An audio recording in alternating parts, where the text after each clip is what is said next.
নমস্কাৰ আপোনালোক সকলোকে মই ইউটিউব চেনেল আসাম এক্সাম কৰ্ণাৰলৈ স্বাগতম জনাইছোঁ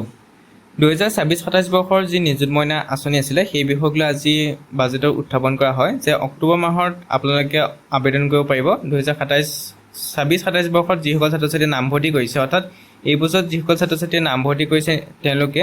নিযুত মইনা আঁচনি নিযুত বাবু আঁচনি আৰু জীৱন প্ৰেৰণা আঁচনি এইখিনিৰ কাৰণে এপ্লাই কৰিব পাৰিব অক্টোবৰ মাহৰ পৰা আৰম্ভ হ'ব আপোনালোকৰ এই আঁচনিবিলাকৰ অনলাইন আবেদন বা যি আছে আপোনালোকৰ অফলাইন আবেদন গতিকে আপোনালোকৰ এই তিনিখন আঁচনিৰ কথা উল্লেখ কৰিছে আৰু যিসকলে এতিয়াও জীৱন প্ৰেৰণা আঁচনি পোৱা নাই অৰ্থাৎ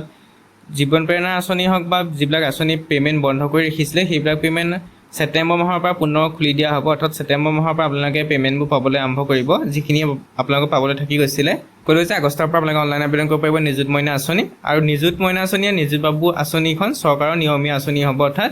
এইখন আঁচনি বন্ধ হৈ নাযায় আপোনালোকৰ প্ৰত্যেক বছৰে আঁচনিখনৰ কাৰণে পে'মেণ্ট দি থকা হ'ব অৰ্থাৎ যিমান ল'ৰা ছোৱালী আহিব সিমান ল'ৰা ছোৱালীকে আপোনালোকৰ এই আঁচনিত অন্তৰ্ভুক্ত কৰা হ'ব গতিকে আপোনালোকৰ কিমান ষ্টুডেণ্ট উপকৃত হ'ব কৈছে যে 2027 বৰ্ষত 5,30,718 শিক্ষাৰ্থীক দিয়া হ'ব অৰ্থাৎ 5,30,718 শিক্ষাৰ্থীক দিয়া হ'ব দুইখন আঁচনি অৰ্থাৎ নিযুত মইনা আৰু নিযুত